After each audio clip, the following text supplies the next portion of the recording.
Anyone who uses English language makes frequent use of conditional sentences, either in speaking or in writing. तर त्यो writing अथवा स्पिकिङलाई हेर्ने हो भने कति धेरैले चाहिँ कन्डिसनल सेन्टेन्सेसहरुको प्रपर नेचर नबुझिकन कन्डिसनल सेन्टेन्सेसहरुको टाइप्स र तिनीहरुको स्ट्रक्चर्स र इन्टेन्सन नबुझिकन कन्डिसनल सेन्टेन्सेसलाई युज गरेको देखिन्छ, जसले उहाँहरुको राइटिङ अथवा स्पिकिङलाई ग्रामेटिकल्ली इनकरेक्ट बनाइराखेको हुन्छ। यो भिडियोमा म डिफरेन्ट कन्डिसनल सेन्टेन्स टाइप्स र तिनीहरुको स्ट्रक्चर्स र तिनीहरुको इन्टेन्सनको बारेमा डिस्कस गर्नेछु। यो भिडियो हेरिसकेपछि तपाईले कन्डिसनल सेन्टेन्सेसहरुलाई प्रपर कन्टेक्स्टमा प्रपर ग्रामेटिकल स्ट्रक्चर सहित युज गर्न सक्ने हुनेछ। कन्डिसनल सेन्टेन्सेसहरु बेसिकली हामी चार किसिमका छौं भन्छौं। Zero conditional, conditional type 1, conditional type 2 and conditional type 3. यी सेन्टेन्सेसहरुको आफ्नै स्ट्रक्चर छ। त्यो स्ट्रक्चर्स र इन्टेन्सनका बारेमा बुझौँ है त। पहिलो कन्डिसनल सेन्टेन्स टाइप छ जीरो कन्डिसनल, जुन चाहिँ युनिभर्सल ट्रुथ एक्सप्रेस गर्नलाई हुन्छ। कन्डिसनल टाइप जेरो कन्डिसनल जुन युज गर्छौं त्यो हामी युनिभर्सल ट्रुथ, विश्वव्यापी ट्रुथ, विश्वले सबैले मान्ने कुराहरू एक्सप्रेस गर्नलाई युज गर्छौं। जस्तो हेर्नुस् त, if you prick your skin it bleeds. तपाईले आफ्नो स्किनलाई घोच्नु भयो भने रगत आउँछ।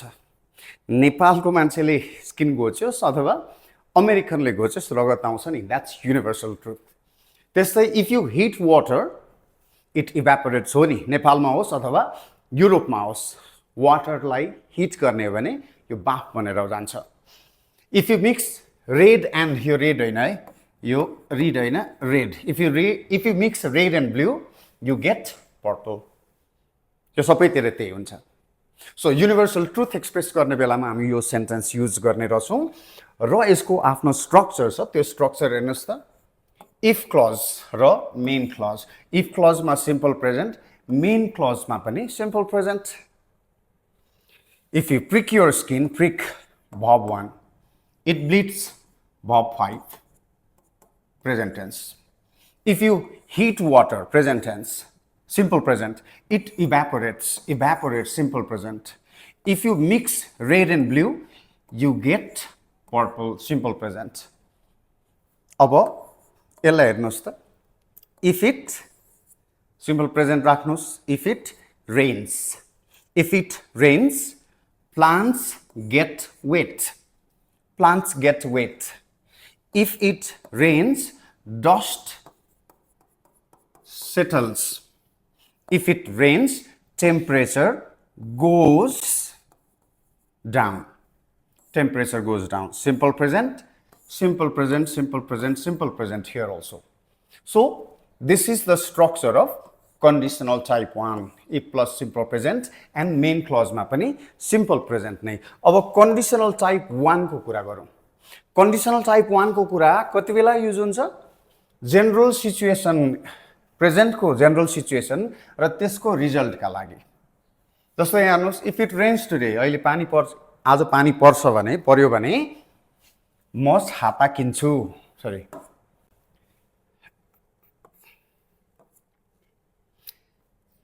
आज पानी पर्यो भने, आज पनि पानी पर्यो भने म छाता किन्छु।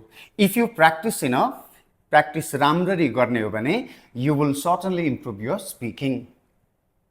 इफ पिपल प्रेसराइज पोलिटिशियन्स, पोलिटिशियन्सलाई प्रेसराइज गर्ने हो भने दे मे वर्क इफेक्टिभली।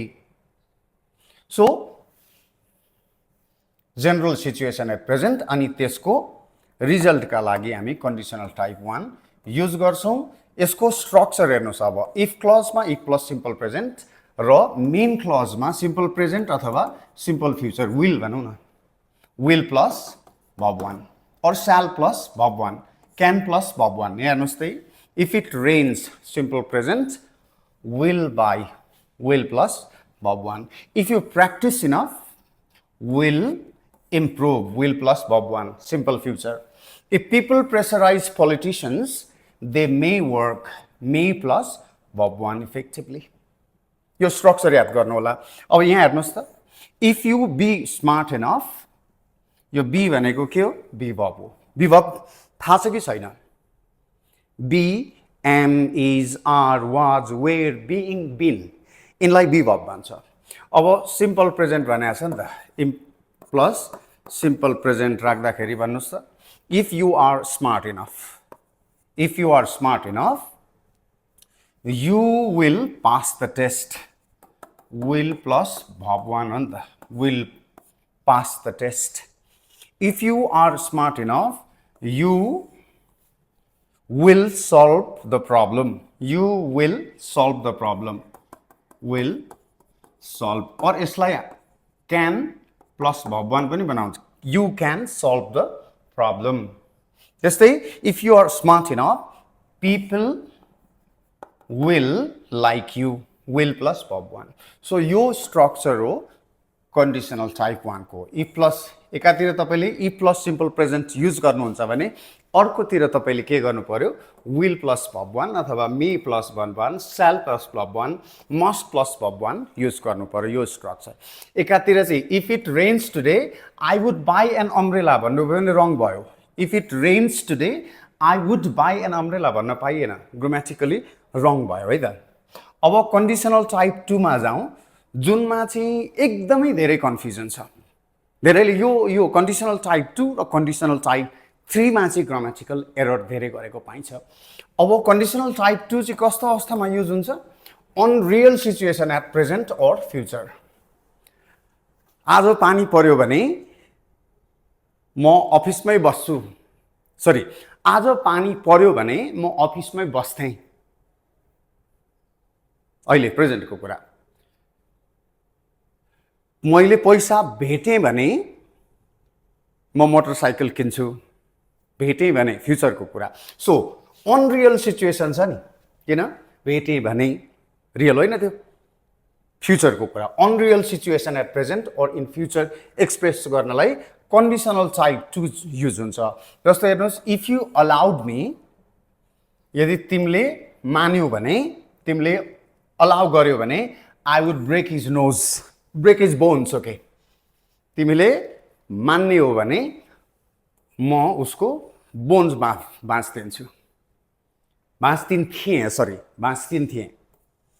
यहाँ हेर्नुहोस् त अब यसको structure if he invited me उसले बोलाएको भए I would join his birthday celebration उसको बर्थडे सेलिब्रेसनमा जोइन गर्थे if students had a passion for learning English स्टुडेन्टसँग लर्निङ इङ्ग्लिसको प्यासन भएको भए their standard of English would improve considerably उनीहरूको स्ट्यान्डर्ड अफ इङ्ग्लिस एकदमै इम्प्रुभ हुन्थ्यो if people stopped offering bribes to officials यदि मान्छेले अफिसियल्सलाई घुस दिन छोड्थ्यो भने corruption could be minimized so अब यसको स्ट्रक्चर बुझ्नुस् त यहाँनेरि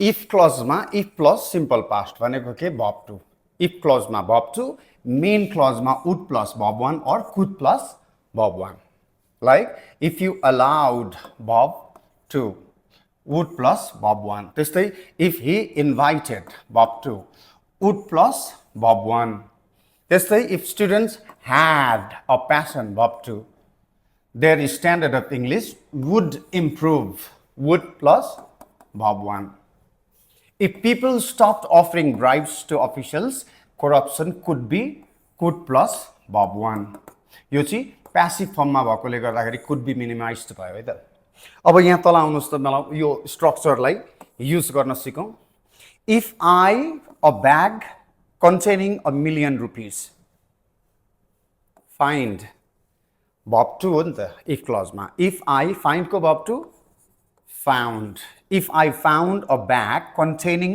a million rupees what would I do I structure के हो would plus verb 1 so I would deposit it in the police station राम्रो मान्छे छ भने चाहिँ otherwise if I found a bag containing million rupees I would buy a motorbike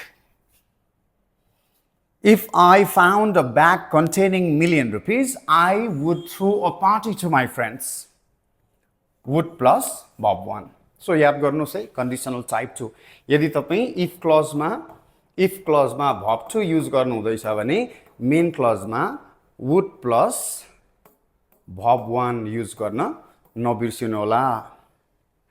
यो स्ट्रक्चरमा धेरै confusion छ है, यो र टाइप 3 मा कन्डिसनल टाइप 3 मा धेरै कन्फ्युजन हुन्छ। अब कन्डिसनल टाइप 3 को कुरा गरौँ है त। कन्डिसनल टाइप 3 को कुरा गर्दाखेरि यहाँ हेर्नुस् त, unreal situation in the past and the probable result. What does it mean? Past को कुनै अनरियल सिचुएसन नभएको कुरो र त्यसको रिजल्ट, यस्तो भएको भए यस्तो गर्थे, that sense. If you had allowed me, मलाई अलाउ गरेको भए, I would have broken his bones, मैले उसको हड्डी भाँचिदिएको हुन्थेँ। If he had invited me, उसले बोलाएको भए, I would have joined his birthday celebration, past को कुरा। उसले बोलाएको भए म उसको बर्थडे सेलिब्रेसन जोइन गर्थेँ। If you had worked on your English, you would have cracked the interview, यदि इङ्ग्लिसमा काम गरेको थियो भने इन्टरभ्यू क्र्याक गर्थ्यौ, तर भएन। Unreal situation in the past and its result. If people had stopped offering bribes to officials, corruption could have been minimized to a greater extent.